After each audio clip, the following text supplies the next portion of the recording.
ஐயரு பொண்ணு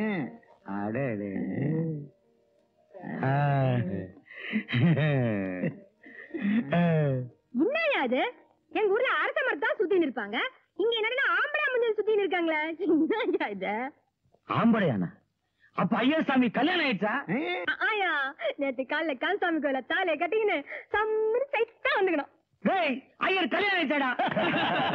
இரு இரு, யாருமா இவ பேச்ச பார்த்தா பட்டணத்து சேரி பொண்ணாட்ட இல்லப்பா, அது புரியுதுல? ஆமா, தாழ்த்தப்பட்ட பொண்ணை கல்யாணம் பண்ணிக்கிட்டு தைரியமா ஊருக்குள்ள வரலாமா? தாழ்த்தப்பட்டவா கேவலம்னா தாழ்த்தினவா எவ்வளவு கேவலம். செத்தவாளுக்கு தண்டனை கிடையாது, சாக அடிக்கிறவாளுக்கு தான் தண்டனை. ஒரு சமூகத்தையே காலங்காலமா சாகடிச்சுட்டே இருக்குமே, நமக்கெல்லாம் என்ன தண்டனை கிடைக்க போறதோ? சாதி விட்டு சாதி கல்யாணம் பண்ணிக்கிறதோ, சனாதன தர்மத்தை மீறதோ இந்த ஊர் சட்டப்படி பெரிய குற்றம் ஐயருக்கு தெரியுமல்ல? பேஷா தெரியும். என்னையாது?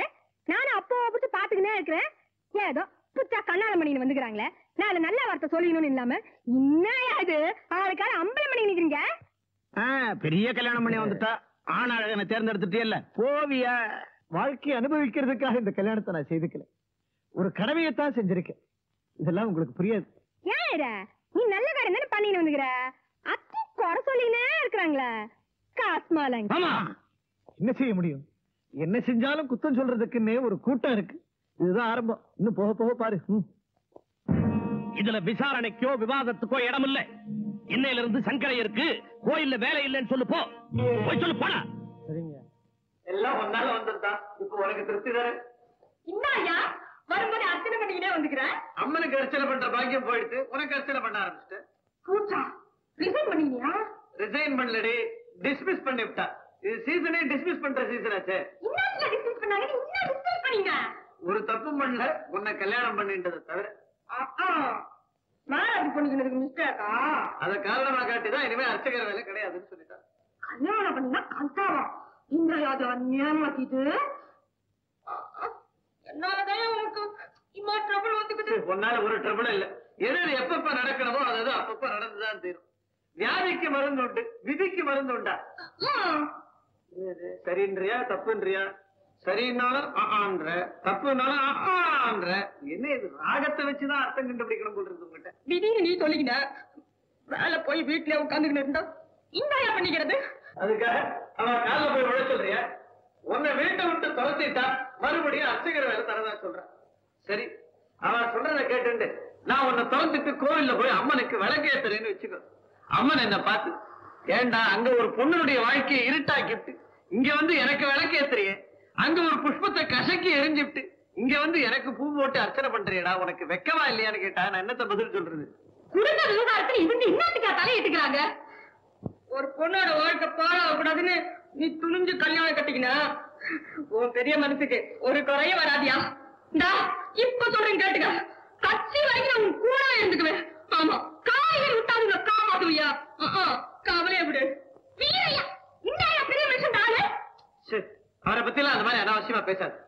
ஏதோ கொஞ்சம் ஆச்சார வெறியர், அவசரப்படுவேன், முன்கோபி, அவ்வளவுதானே வழியே. நட்புக்காகவும் பாசத்துக்காகவும் உயிரியே வரக்கூடிய மனுஷன். வெற்றி ஓம் பக்கம் தான், விடாது.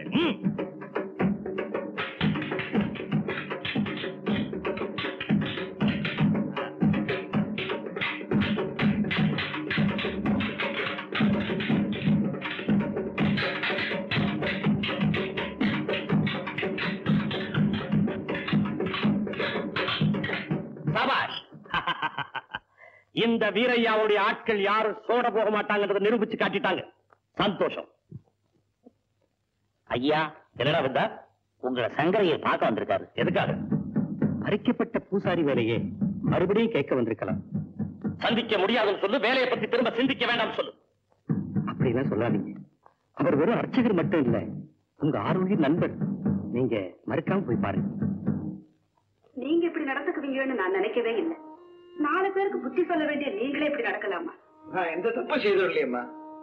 கந்தசாமி கோவில் திருவிழாவுக்காக பட்டணம் போயிருந்தேன். அப்ப அங்க திடீர்னு ஒரே பேய் மழை. மழைக்காக நான் ஒதுங்கிற இடம் ஒரு குடிசை.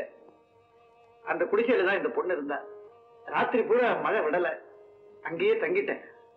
அடுத்த நாள் காத்தால பார்த்தா இந்த பொண்ணை பத்தி காரணமே இல்லாம அந்த சேரியில ஒரே அவதூறா பேச ஆரம்பிச்சுட்டா. என் மனசு தாங்கல.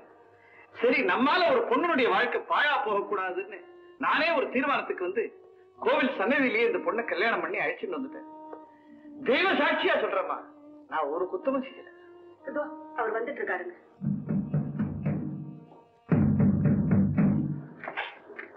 நீங்க 2 பேரும் சாப்பிட வரலாம். நீ உள்ளவோ. சமூக சீர்திருத்தவாதி சங்கரையரா? என்ன விஷயம்? உத்தரவு தப்புன்னு ஊர் தலைவர்கிட்ட சொல்லிட்டு போகலாம்னு. எது சரி எது தப்புன்னு ஊருக்கு தெரியும் சங்கரா. பார்க்கலாம், பேசலாம், சிநேகிதரா தொடர்ந்து பழகலாம். ஆனா பவித்திரமானது அம்மனுக்கு பாழ்பட்டு போற கைனால பூஜை பண்ற மட்டும் நான் அனுமதிக்கவே மாட்டேன். ஜாதி விட்டு ஜாதி கல்யாணம் பண்ணிக்கிறவ அர்ச்சகரா இருக்க கூடாதுங்கிறது உங்க அபிப்பிராயம்? விளக்கம் கேட்கறதுக்கு வெக்கமா இல்ல? நீ எல்லாம் ஒரு பிராமணனா? உண்மையை பேசுற பிராமணன் உபனிஷத்துக்கள் எல்லாம் சொல்றது. அந்த வகையில நான் ஒரு பிராமணன் தான். வேதங்களை படிச்சவன் தானா நீ? ஆமா, அதனாலதான் வேதங்களே கிடையாதுன்னு சொல்றேன். கண்ட உடனே ஒரு பெண்ணை கட்டிக்கிறது காமம் இல்ல? இந்த கல்யாணம் நடந்ததுக்கு காரணம் காமமும் இல்ல, காதலும் இல்ல. ஒரு பெண்ணுடைய வாழ்க்கை பாழா போயிடக்கூடாதுன்ற என்னுடைய நல்ல எண்ணம் தான் காரணம். நீச்சத்தனமான காரியத்தை பண்ணிட்டு அதுக்கு நியாயம் வேற கற்பிக்கிறியா? நான் செஞ்சது நீசத்தனம்னா இதே நீசத்தனத்தை நீ அடிக்கடி சொல்லுவியே நம்ம முன்னோர்கள், அவ கூட செய்திருக்கா. வசிஷ்டர் ஒரு பிராமணர், அவர் மனைவி அருந்ததி ஒரு தாழ்ந்த ஜாதி பொண்ணு. சுக்கராச்சாரியார் ஒரு பிராமணர், தன் பொண்ணை வேற ஒரு ஜாதிக்காரனுக்கு தான் கல்யாணம் பண்ணி வச்சார். சந்தன மகாராஜா ஒரு மீனவ பொண்ணு கல்யாணம் பண்ணிண்டா அது மகாபாரதம். இந்த சங்கரையர் வேற ஜாதி பொண்ணு கல்யாணம் பண்ணிண்டா அது மாபாதகம் இல்லையா? நீ 1000 நியாயம் சொன்னாலும் சரி, அந்த அர்ச்சகர் பதவி உனக்கு திரும்ப கிடைக்காது. அந்த அர்ச்சகர் பதவிக்கு மனு போடுறதுக்காக நான் இங்க வரல. தனக்கு தெரிஞ்ச உண்மைகளை சொல்லிட்டு போகலாம். சங்கரையர் இங்க வந்தா வரேன்.